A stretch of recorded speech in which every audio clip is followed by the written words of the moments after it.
안녕하십니까. 삼성선물에서 환율 분석 맡고 있는 전승지입니다. 너무나 맑고 높은 하늘의 아침인데요. 그럼에도 불구하고 금융시장은 좀 안 좋은 뉴스들이 밤사이에 많이 있었던 것 같습니다. 최근 달러원 환율은 1180원대에서 횡보하다가 급락세를 연출하면서 어제는 50원대까지 진입을 하기도 했는데요. 오늘 이 시간에는 최근 환율의 급락 배경과 향후 전망에 대해서 말씀을 드리고 오늘 환율 전망에 대해서 정리해 보도록 하겠습니다. 먼저 어제자 환율 흐름 보시도록 하겠습니다. 어제 이제 60원을 넘어서 환율이 50원대에 진입을 했습니다. 최근 워낙 급락을 했기 때문에 좀 자자들만 하기도 했지만 시장의 롱심리가 상당히 약화되면서 추가적인 지지선 하향 돌파 시도가 나타났습니다. 특히 위안화 환율도 장중에 강세였고요. 네, 그럼에도 불구하고 부진한 주가 흐름 보시면 외국인들이 어제 코스피와 코스닥을 합쳐서 한 2,000억 원 이상 순매도한 것을 보실 수가 있습니다. 이러한 흐름들 반영하면서 환율의 하락은 좀 제한이 됐다라고 보시면 될 것 같고요. 밤사이 흐름 보시도록 하겠습니다. 어제 밤사이의 흐름은 그야말로 위험 깊이, 달러 강세, 주가 하락의 흐름으로 보실 수 있을 것 같습니다. 달러 지수 보시면 0.6% 정도 오른 것 보이시죠? 그래서 대부분의 통화들이 약세 흐름을 보였고 어제 신흥통화들, 전통 신흥통화들의 약세 흐름이 두드러졌습니다. 주가 같은 경우는 어제 일본은 휴장이었고요. 필리핀을 제외하고 대부분의 나라의 주가들이 하락을 했고 특히 유럽 주식의 하락이 두드러진 것을 보실 수가 있습니다.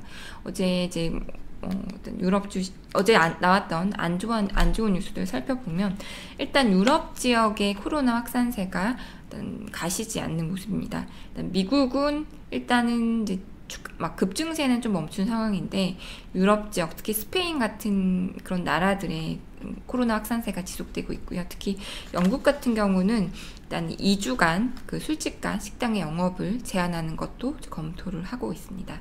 또 어제 JP모건이나 시티그룹의 그 주가가 많이 급락을 했습니다. 갑자기 난데없이 나온 주요 은행의 불법 자금 거래 관련한 뉴스였는데요. 일단은 국제탐사보도 언론인 협회가 일단은 금융 의심거래 보고 자료를 분석한 결과 JP모건을 비롯해서 글로벌 은행들이 2조 달러 정도의 불법 의심거래를 장기간 했다. 이런 뉴스가 나오면서 은행주의 급락세가 두드러졌습니다. 또 미국의 추가 부양책도 일단은 기대가 점점 멀어져 가고 있는데요. 일단은 그 최근 타계한 킨즈버그 대법관 후임자 임명을 민주당은 선거 끝나고 하자. 트럼프 대통령은 이번 주 주말까지 강행하겠다 이렇게 얘기가 나오면서 추가 부양책도 일단 선거 전에 뭔가 합의를 이루기 어렵지 않을까 그런 이제 비관적인 시각들도 나왔습니다. 또 어제 틱톡 글로벌 관련해서 미국과 중국의 지분 이슈가 좀 나왔고요. 특히 이제 그 중국의 관영 언론지인 글로벌 타임즈의 그 후시진 편집장이 중국이 승인 안 해줄 것 같다 이런 얘기도 했습니다. 일단 어제 이제 또 유로와 관련해서 그 20일 라가르드 총재가 우리가 통화 정책을 함에 있어서 환율을 아주 관심 있게 보겠다라는 발언을 했습니다. 근데 어떻게 22가 더 어떠한 조치를 할 수 있을지는 사실 좀 의심이 들긴 하지만 환율에 관심을 갖고 있음을 좀 확인을 했고요. 특히 두 번째 차트는 예나 차트입니다. 최근에 달러 환율이 이제 비교적 가파른 하락세를 연출하고 있고 특히 어제 장중에는 104엔을 하회하는 하락세를 연출하기도 했습니다. 물론 이제 BOJ가 더 뭐를 할 수 있겠느냐에 대한 그런 인식일 수도 있고요. 특히나 이제 외환시장은 지금 순환매가 나타나고 있거든요. 그러니까 유로 강세를 밀어보다 안 되니까 신흥통화 강세도 한번 밀어보고 또 예나 강세도 한번 밀어보는 국면이긴 한데 어쨌든 미국 대선을 앞두고 금융시장 불확실성이 확대되고 있다 보니까 안전통화인 예나 롱플레이도 좀 나타나고 있다라고 보실 수가 있겠습니다. 최근 이제 달러 환율이 8월 내내 1180원대에 갇혀 있으면서 외환시장 플레이어들, 외환 딜러를 비롯해서 관련자들이 너무 지겹다, 이런 얘기들을 했었는데요. 어쨌든 힘이 응축이 됐는지 일단 방향성을 트니까 급락세가 가파르게 연출이 되고 있습니다. 환율이 왜 빠졌느냐라고 일단 한마디로 그러니까 답을 하라고 한다면 역외 매도다라고 얘기할 수 있는데요. 일단은 왜 그런 흐름이 나왔는지 좀 살펴보도록 하겠습니다. 대외 변수는 일단 위안화가 가파르게 위안화 환율이 급락을 했습니다. 왼쪽 차트는 위안화 차트인데요. 위안화 환율이 주요 6.8 주요 지지선을 하회하고 6.74 이 부분까지 하락을 하기도 했습니다. 물론 뭐 중국 지표도 좋은 것들이 있긴 했지만 이번 주 24일에 FTSE 러셀이 세계 국채 지수 WGBI의 중국 국제 편입 여부를 결정합니다. 이벤트를 앞두고 있다 보니까 시장을 좀 한번 밀어보는 경향이 있었고요. 아까 이제 외환 시장도 순환매 흐름이 나타내고 있다고 말씀을 드렸는데 유로 강세가 더 여의치 않다 보니까 최근에 이머징 통화들도 그 온기가 돌고 있습니다. 두 번째 차트는 이코노믹 서프라이즈 인덱스인데요. 일단은 유럽과 미국은 지표들이 더 이상 기대보다 좋아지지 않는 양상이라면 이머징의 경제 지표들은 조금씩 올라오는 상황입니다. 그렇다 보니까 이머징 통화들이 9월 들어서는 비교적 선방을 하고 있는 상황이고요. 그렇다 보니까 이제 왼쪽 차트는 그 외국인 주식 매수, 그러니까 그 연초 이후에 외국인 순매수 흐름입니다.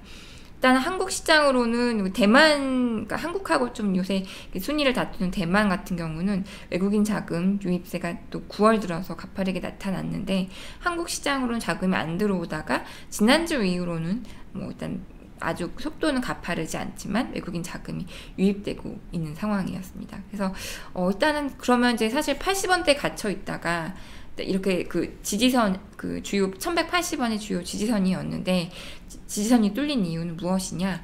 일단은 이런 대외적인 좋은 뉴스들도 있었겠지만은 수급이 그동안 너무 타이트했는데 수급에 조금 여유가 생길 것 같습니다. 첫 번째로 이제 외국인 자금이 이렇게 들어오기 시작을 했고요. 특히 이제 이게 우리 무역 수지와 개인들의 해외 주식 순매수입니다. 해외 주식 순매수 같은 경우는 밑으로 갈수록 순매수가 해외 주식 투자가 늘었다라는 것을 보실 수가 있는데요.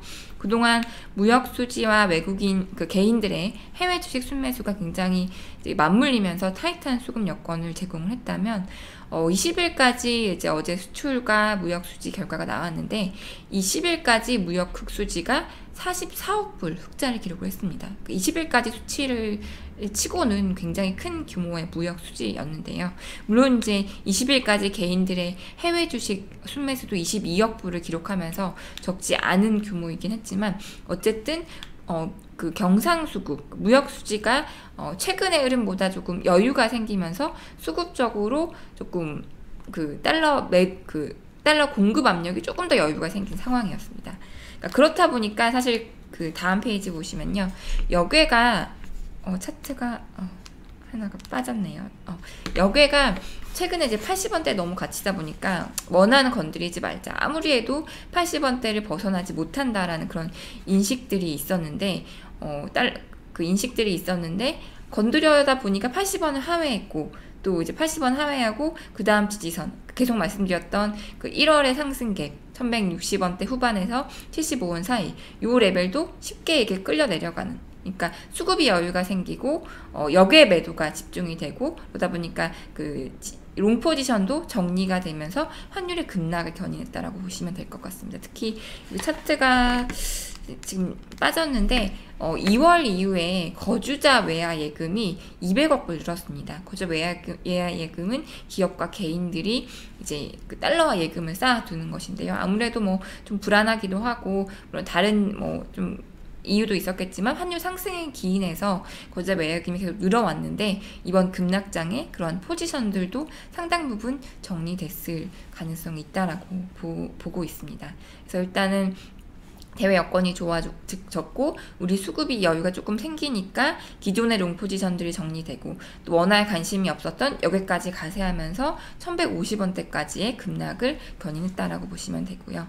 그러면 이제 어떻게 방향성을 설정할 것인가? 일단 1150원 부근에 50원, 47원 요 부근에 강한 지지선들이 위치하고 있습니다. 그래서 일단은 대부분 포지션은 많이 정리가 된 것 같고요. 대회 여건상 이제 미국 대선을 앞두고 대선 국면에 접어들면서 일단은 불확실성이 이제 조금 더 커지는 그런 상황으로 예상이 됩니다. 위안화 환율도 이제 그 WGBI 이벤트 끝나고는 다시 또 위쪽으로 방향을 저는 틀 것이라고 생각이 되거든요. 그래서 전반적인 불확실성, 그에 따른 달러 지수의 상승, 위안화 환율의 반등, 달러 환율도 50원 부근의 지지선을 확인하고 다시 반등하는 흐름 쪽으로 전망을 하고 있습니다. 일단 120주 이평선이 1166원 부근에 위치했습니다. 그 선에 안착하는지 한번 보고 다음 지지선들은 저항선들은 1180원 그리고 여기 뭐 90원대에 포진되어 있는 그런 저항선들을 이제 확인하실 수 있을 것 같습니다. 오늘 환율 전망 말씀드리도록 하겠습니다. 오늘은 62원에서 69원 사이의 등락이 예상이 되고요. 전반적인 위험 깊이 흐름들이 일단 환율의 오늘 상승에 견인할 것으로 보여지고, 이제 그 WGBI 이벤트가 24일에 이제 마무리가 될 건데 편입이 될지 말지 확인을 해야 될 건데, 어쨌든 이벤트를 앞두고 위안화 환율의 변동성이 어떻게 될지 오늘 좀 주목이 되고요. 무엇보다도 앞서 말씀드렸듯이 여기 이제 갈색 선이 120주 이평선입니다.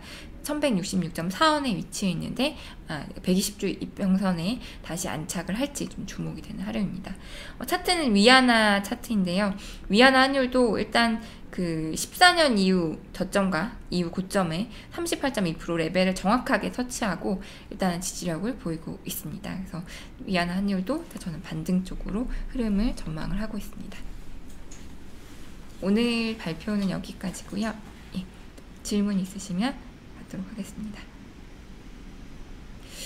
일단은 단기적으로는 연말까지는 일단은 6.75 요 부근에서 일단 지지선 확인을 하고, 아무래도 이제 위안화 입장에서는 트럼프 대통령이 재선이 되면 이제 부정적인 재료일 것 같습니다. 그 트럼프 대통령이 당선되지 않더라도 일단은 바이든 대통령이 당선되는 것은 증시에 부정적이고 글로벌 그 금융시장의 변동성을 키울 수 있기 때문에 일단은 올해 하반기만 놓고 보자면 일단은 6.7 정도의 지지선 확인하고 다시 반등하는 쪽으로 보고 있고요.